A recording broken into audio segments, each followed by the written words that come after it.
नमस्कार, स्वागत है आप सभी का वीडियो गुरु में। और आज वीडियो गुरु में हम लोग बात करने वाले हैं बोट एंड स्ट्रीम की, यानी नाव और धारा। अब नाव और धारा यानी बोट एंड स्ट्रीम की जब बात करते हैं तो ये जो चैप्टर है वो आपका किस पे चलता है? स्पीड टाइम डिस्टेंस पर। अब स्पीड टाइम डिस्टेंस पे दो ये चैप्टर चलता है, पर कहीं ना कहीं आप लोग इसके चैप्टर में कंफ्यूज होते हैं। इसके जो कॉन्सेप्ट है वो बेसिक कॉन्सेप्ट में आप कंफ्यूज हो जाते हैं। चलिए तो समझते हैं आज का ये जो टॉपिक है, इसके बेसिक कॉन्सेप्ट्स की बात करेंगे आज हम लोग। पहले तो समझिए क्या होता है। जैसे अगर कोई नाव है, धारा है, अगर कोई धारा है, ठीक है, इस पे कोई नाव चल रही है, इस पे कोई नाव चल रही है इस तरीके से। अब ये नाव जब इस पर चलती है तो यहां पर आपकी कुछ स्पीड तो होगी। पहली स्पीड को हम लोग मान लेते हैं बी। अब देखो ये अलग अलग नाम से माना जाता है, कहीं वी, कहीं यू, अलग अलग तरीके से उसको रिप्रेजेंट किया जाता है। हमें जो अच्छा लगता है हम लोग उसको फॉलो करते हैं। तो मैं बी मान लेता हूं क्योंकि वो कनेक्ट करता है, बोट, बी फॉर बोट। तो आपको क्या पता है? बी है आपकी नाव की चाल, ठीक है। बी किसकी स्पीड हो गई? नाव की। तो ये हम लोग मानते हैं स्पीड ऑफ बोट,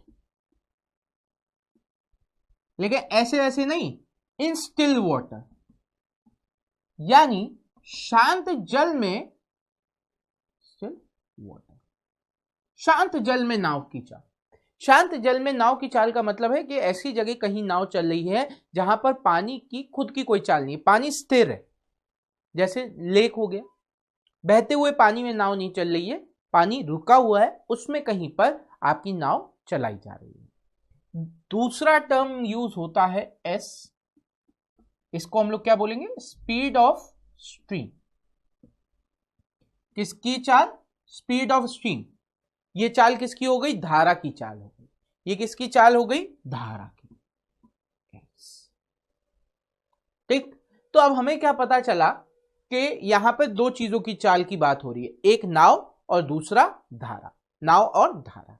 अगला टर्म यहां पर हम लोग जो यूज करते हैं वो होता है डाउनस्ट्रीम और अपस्ट्रीम। डी डाउनस्ट्रीम, ठीक है, और यू अपस्ट्रीम। अब ये डाउनस्ट्रीम और अपस्ट्रीम है क्या, इसको समझते हैं। डाउनस्ट्रीम का मतलब हो जाता है धारा के साथ।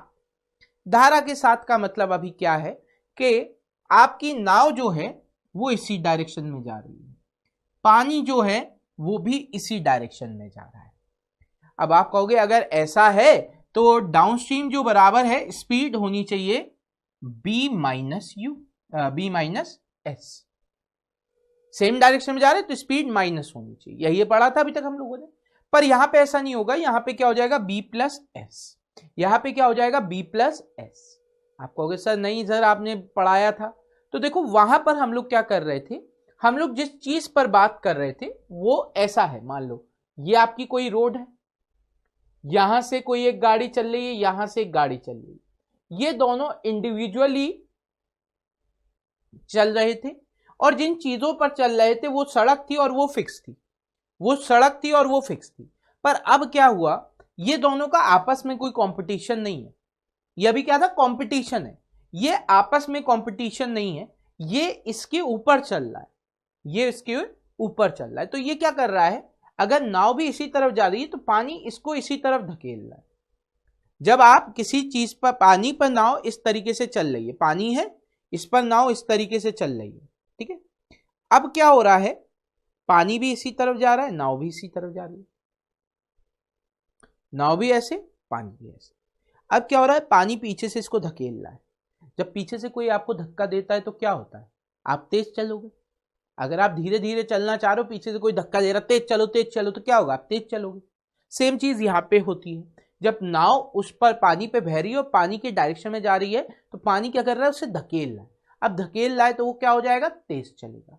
पहली चीज। इसका एक और एग्जाम्पल हम क्या समझ सकते हैं, हम सब लोग एस्केलेटर्स का इस्तेमाल करे होंगे। एस्केलेटर्स देखा होगा, जो अपने आप आपकी सीढ़ियां चलती है।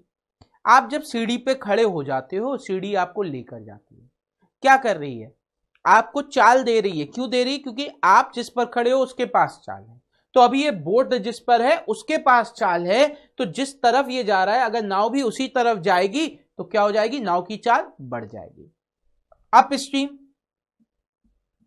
अप स्ट्रीम का मतलब धारा के विरुद्ध, अप स्ट्रीम का मतलब धारा के विरुद्ध, धारा के विरुद्ध का मतलब क्या हो गया, धारा के विरुद्ध का मतलब हो गया धारा भी इस डायरेक्शन में जा रही है और नाव इस डायरेक्शन में, धारा इस डायरेक्शन में जा रही है और नाव इस डायरेक्शन में। अब ऐसे केस में क्या होगा, अब ऐसे केस में हम लोग पता है अपोजिट में ऐड करते थे, अपोजिट में ऐड किया करते थे, पर यहां पर माइनस करें, क्यों, वही चीज, क्योंकि अब जो नाव है वो जिस चीज पर चल रही है, नाव जिस चीज पर चल रही है उसकी चाल का इफेक्ट, इसका सिंपल सा केस, आप खड़े हैं, कोई आपको सामने से ऐसे रोक रहा है और आप फिर भी चलने का प्रयास कर रहे हैं, अब क्या है आपकी ताकत ज्यादा लगेगी चलने, और उतनी ताकत में आप बहुत तेज चल सकते थे पर उतना नहीं चल पा रहे, आप थोड़ा स्लो हो जा रहे, क्यों, क्योंकि सामने वाला व्यक्ति जो है वो अवरोध पैदा कर रहा है, रेजिस्टेंस पैदा कर रहा है। सेम इस समय भी होगा, जब नाव इसको पानी को इस तरीके से काट कर बहेगी, नाव को क्या करना पड़ेगा, पानी को ऐसे काट कर बहना पड़ेगा, काटेगी तो उसको क्या लगेगी, ताकत ज्यादा लगेगी इस पानी को काटने में, ताकत ज्यादा लगेगी अब नाव को इस पानी को काटने में, ठीक है, तो U क्या हो जाएगा, B माइनस एस, ठीक है, तो ये कॉन्सेप्ट होता है आपका बोट एंड स्ट्रीम का। अब यहां से कंडीशन क्या बनती है, पहली कंडीशन क्या बनेगी कि D equal to B plus S है, दूसरी कंडीशन होती है U equal to B minus S. पहली कंडीशन क्या है, D equal to B plus S है और U equal to B minus S है। अगर मैं इन दोनों इक्वेशन को ऐड कर दूं, अगर मैं इन दोनों इक्वेशन को ऐड करूं तो मेरे पास क्या हो जा रहा है, D plus you plus S minus S cancel, plus S minus S cancel, तो D प्लस यू बराबर हो जाएगा 2b के, D प्लस यू बराबर हो जाएगा 2b के, तो हम क्या कह सकते हैं, B की वैल्यू हो जाएगी D प्लस यू बाई 2, यानी नाव की चाल आप लिख सकते हैं धारा की चाल प्लस सॉरी डाउनस्ट्रीम की चाल प्लस अपस्ट्रीम की चाल डिवाइड बाय 2।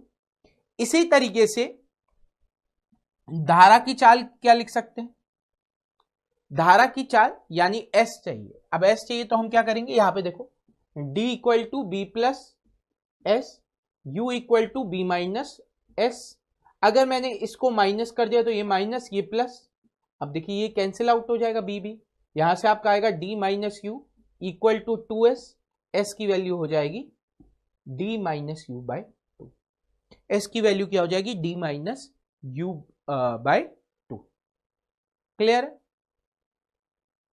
अब देखो यहां पे आप ऐसे याद रख सकते हो इन चीजों को, मतलब इजी रखने के लिए, कि अगर आपसे कहा जाता है, एक सिंपल सा एग्जांपल समझना, कि डाउनस्ट्रीम अगर 17 है, डाउनस्ट्रीम अगर 17 है और अपस्ट्रीम अगर मान लीजिए 13 है, डाउनस्ट्रीम अगर 17 है अपस्ट्रीम अगर 13 है, तो जो बोट होगा वो इन दोनों के एग्जैक्टली में बीच में आएगा, वही तो किया, एवरेज तो लिया तो D प्लस यू बाई 2, तो वो क्या होगा, इन दोनों के बीच में लाई करेगा, अब इन दोनों के बीच में लाई करेगा यानी 17 और 13 के बीच में कहीं ना कहीं ये 15 पे लाई करेगा, ये कहीं ना कहीं 15 में, तो 17 15 13, और लॉजिकली क्या है, इन दोनों का डिफरेंस 2 है, इन दोनों के डिफरेंस 2 है, क्योंकि दोनों तरफ से डिफरेंस सेम आता है, तो ये नंबर जो वैल्यू है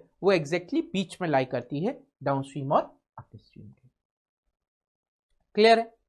तो ये बेसिक कॉन्सेप्ट था आपका डाउनस्ट्रीम और अपस्ट्रीम का। अब हम क्या करेंगे, इनके पे बेस कुछ सवाल देखेंगे, जब सवाल देखेंगे तो वो कॉन्सेप्ट और क्लियर हो जाएंगे। तो चलिए शुरुआत करते हैं आज के सेशन की सवालों की, और पहला सवाल लाते हैं आपके सामने। पहला सवाल बहुत ही सिंपल सा सवाल है, यहाँ पे क्या कहा जा रहा है, अ boat running up stream covers a distance of 28 kilometre in 7 hours. अच्छा, एक चीज याद रखना, अगर नाव जो है वो अपस्ट्रीम जा रही है तो जब लौटेगी तो डाउनस्ट्रीम हो, अगर नाव, हम कभी ये नहीं मानते कि नाव ऐसे ट्रेवल करती है, ये वाले डायरेक्शन में, हमेशा मानेंगे नाव ऐसे ट्रेवल करती है, तो अगर अपस्ट्रीम जा रही है तो वापस आते वक्त डाउनस्ट्रीम हो जाए, ठीक है। अब यहां पे कह रहे हैं boat running upstream covers a distance of 28 kilometre in 7 hours, while for covering the distance downstream it takes 4 hours, क्या कहा जा रहा है कि जब ये अपस्ट्रीम जाती है तो 28 किलोमीटर 7 घंटे, और जब ये डाउनस्ट्रीम आती है तो यही 28 किलोमीटर 4 घंटे। 7 से 4 बार, 4 से 7 बार। क्या पूछा जा रहा है? What is the speed of the boat in still water. आपसे पूछा जा रहा है नाव की चाल शांत जल में, तो ये आप क्या क्या कहेंगे? 7 + 4 डिवाइड बाय 2, 7 + 4 11, 11 बाय 2 5.5। आंसर आपका कितना आ गया? 5.5। Option 1 is the right answer. 5.5 option 1 is the right answer. चलिए बढ़ते हैं अगले सवाल की तरफ, देखते हैं अगला सवाल क्या है आप सभी के लिए। तो अगला सवाल ये आ गया। अगला सवाल कह रहा है अ boat running downstream covers a distance of 72 kilometre in 4 hours. क्या कर रहा है? एक बोट डाउनस्ट्रीम जा रही है तो 72 किलोमीटर ट्रेवल कर ले रही है 4 घंटे में। 4 से कितनी बार चला जाएगा? 18 बार। तो डाउनस्ट्रीम हो गया 18। ठीक है, 4 से 72 चला जाएगा 18 बार, तो आपके डाउनस्ट्रीम की स्पीड हो गई 18। While coming back the boat takes 9 hours.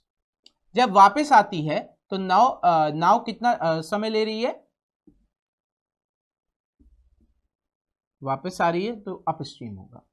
जब वापस आ रही है तब अपस्ट्रीम हो जाएगा। नाव की चाल क्यों होगी? शांत जल में थोड़ी ना आएगी। डाउनस्ट्रीम जा रही तो वापस आएगी तो अपस्ट्रीम होगी। कितने घंटे ले रही है? 9, 8।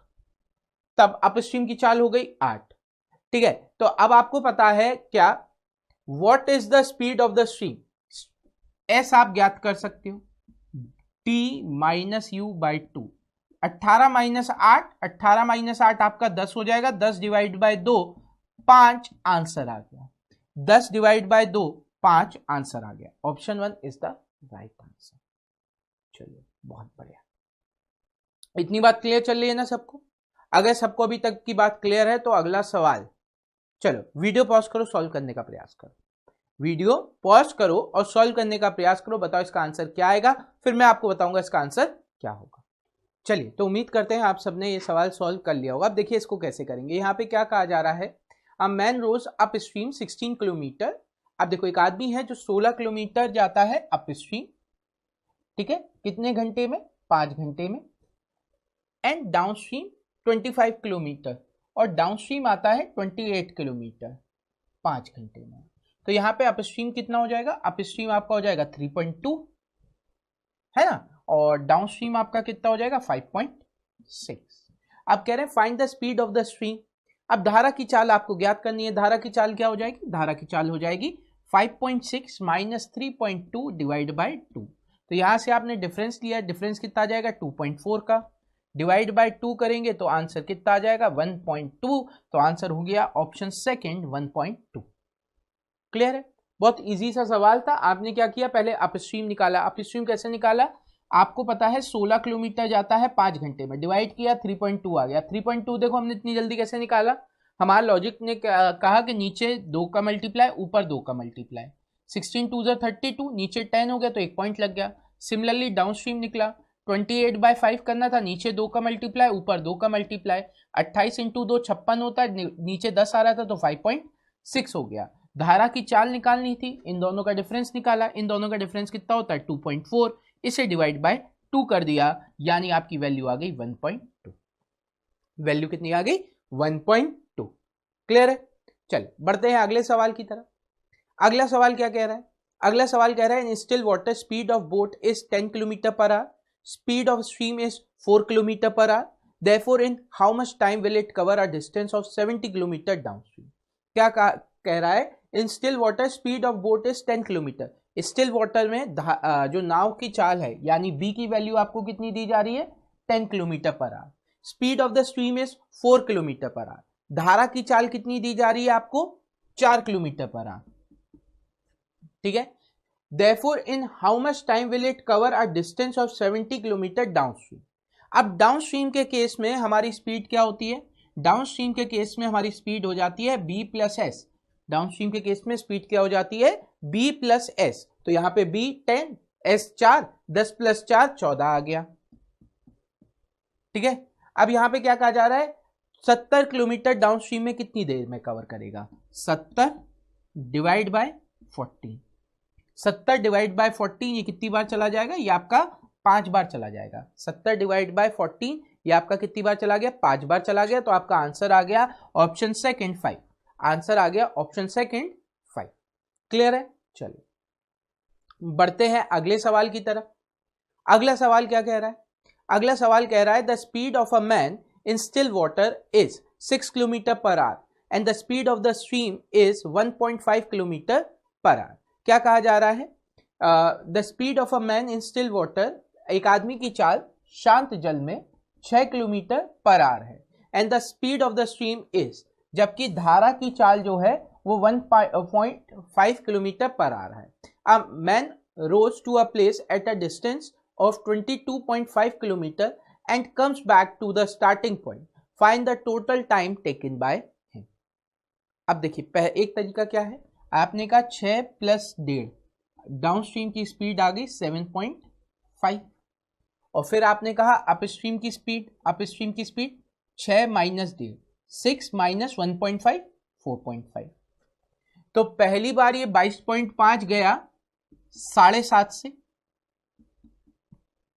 22.5 गया 7.5 से, पॉइंट हटा 75, 25 से ये आपका चला जाएगा 3 बार, 25 से ये आपका चला जाएगा 9 बार, 3 से ये चला जाएगा 3 बार।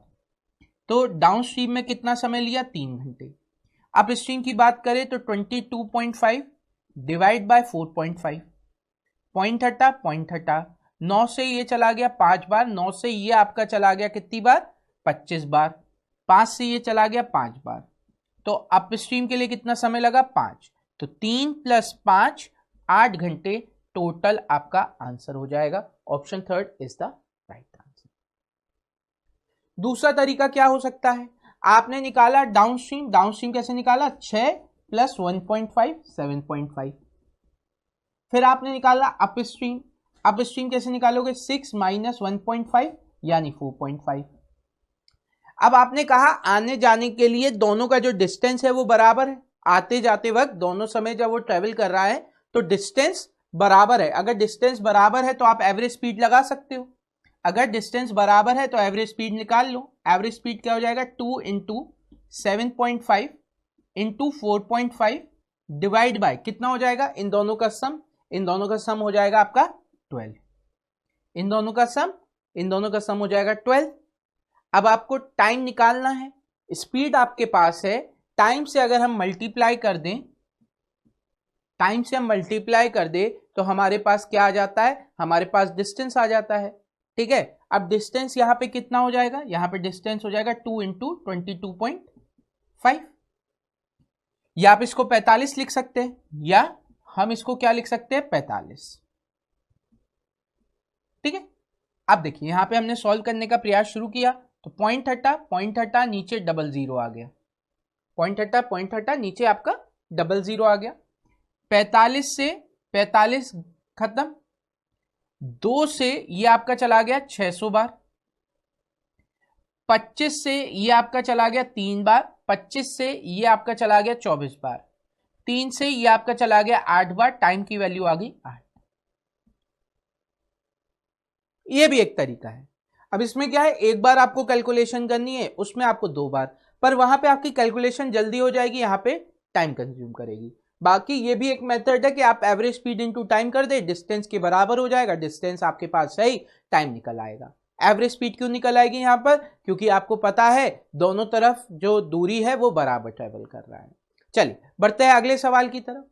अगला सवाल क्या कह रहा है, अ boat running up stream takes 8 hours 48 minutes to cover a certain distance while it takes, अब देखो पहले तो इसी को कर लेते हैं, 8 आवर 48 मिनट, इसे मिनट में बदल लें ताकि चीजें हमारे लिए आसान रहे। तो 8 का मतलब कितना हो गया, 8 इंटू 60 या प्लस 48, तो ये आपका आ गया कितना, 480 प्लस 48, तो ये आपका आ गया 528। सही, 5 to 8 मिनट लग रहे हैं इसे किसमें, बोट अप स्ट्रीम जाने में, to cover a distance while it takes 4 hours to cover the same distance, जबकि ये कितने घंटे लेता है, 4 घंटे लेता है। तो 4 इंटू 60 240 मिनट लेता है वही डिस्टेंस कवर करने में। What is the ratio between the speed of the boat and speed of the. अब देखो यहां पे हम चाहें तो हम डाउनस्ट्रीम और अपस्ट्रीम की स्पीड का रेशियो निकाल सकते हैं। डाउनस्ट्रीम और अपस्ट्रीम का हम रेशियो निकाल सकते हैं। कैसे? क्योंकि यहां पर आपको पता है कि डिस्टेंस सेम है, डिस्टेंस सेम है, तो जो अपस्ट्रीम का टाइम होगा और जो डाउनस्ट्रीम का टाइम होगा उनका जो रेशियो होगा, अगर उसको उल्टा कर दे तो डाउनस्ट्रीम और अपस्ट्रीम का टाइम आ जाएगा। आपको पता है क्या, डिस्टेंस जब कांस्टेंट होता है तो स्पीड का रेशियो टाइम के रेशियो का उल्टा होता है ना, यही बात होती है। तो हम क्या कह सकते हैं, डाउनस्ट्रीम और अपस्ट्रीम इनके बीच का रेशियो कितना हो जाएगा, ये आपका आ रहा था 528 और ये आपका कितना आ रहा था 240। ये आ रहा था 528, ये आ रहा था 240। अब हमने इसे डिवाइड किया तो हमने किससे डिवाइड कर सकते हैं, हम इससे डिवाइड कर सकते हैं 12 से। 12 से डिवाइड किया, ये चला गया 20 टाइम्स। 12 से इसे डिवाइड किया तो ये चला गया 4। 12 4 जा 48, बचा 4 48। 4 से इसे डिवाइड किया, ये चला गया 5 बार। 4 से इसे डिवाइड किया, ये चला गया 11 बार। अब देखो हमें है ना बोथ और अपस्ट्रीम और डाउनस्ट्रीम की वैल्यू पता चल गई रेशियो में, 11:5। अब मुझे क्या निकालना है, बी और एस की वैल्यू निकालनी है। बी की वैल्यू मैं क्या लिख सकता हूं, डी प्लस यू बाई 2, और एस की वैल्यू क्या लिख सकता हूं, डी माइनस यू बाई 2। 2 से 2 कैंसिल, रेशियो ही तो चाहिए मुझे। अगर ये एक्स भी मान लूं तो बात सही है ना, एक्स तो बाद में कैंसिल आउट हो जाएगा, तो मुझे रेशियो चाहिए था, मैंने सीधे सीधे रख दिया। तो ये कितना हो जाएगा, 11 + 5 16, रेशियो 11 - 5 8, सॉरी 6, तो 2 से ये चला गया 8 टाइम्स, 2 से ये चला गया 3 टाइम्स। आंसर कितना आ गया, 8:3। आंसर आ गया 8:3। Option second is the right answer. तो अब इस सवाल के लिए सॉल्व करने के लिए हमने क्या कॉन्सेप्ट लगाया, पहले हमने लगाया डिस्टेंस कांस्टेंट है तो हमारे पास स्पीड का रेशियो जो होगा वो टाइम के रेशियो का उल्टा हो जाएगा। और जैसे ही हमने ये लगाया तो हमारे पास डाउनस्ट्रीम और अपस्ट्रीम की स्पीड का रेशियो आ गया 11:5 टाइम की वैल्यू रखकर। फिर हमारे दिमाग में क्या बात आई कि बोट और स्ट्रीम के बीच में जो रिलेशन है वो डी प्लस यू से है हमारे पास। बोट के लिए हो जाता है डी प्लस यू बाई 2 और स्ट्रीम के लिए हो जाता है डी माइनस यू बाई 2। हमने कहा जब ये रेशियो में है और रेशियो में ही चाहिए तो क्या दिक्कत है, लगा दो। 2 से 2 कट गया तो हमने कहा 11 + 5 16 और 11 - 5 6। 2 से इसे डिवाइड किया 3 बार, 2 से इसे डिवाइड किया 8 बार। आंसर आ गया 8:3, यानी कि option second is the right answer. Clear है? चलो, तो इसी के साथ आज के सेशन को करते हैं समाप्त। उम्मीद करते हैं आज के सेशन में जो हमने आपको बताया, जो आपके साथ शेयर किया, वो आपको अच्छा लगा होगा। अगले सेशन में बात करेंगे और भी बहुत सारे सवालों की। तो वीडियो गुरु के बारे में अपने दोस्तों को जरूर बताएं अगर सेशन आपको अच्छे लग रहे हैं, ताकि ज्यादा से ज्यादा बच्चे हमारे साथ जुड़ सके। पर अभी के लिए बस इतना ही। Thank you everyone, have a great day and enjoy yourself.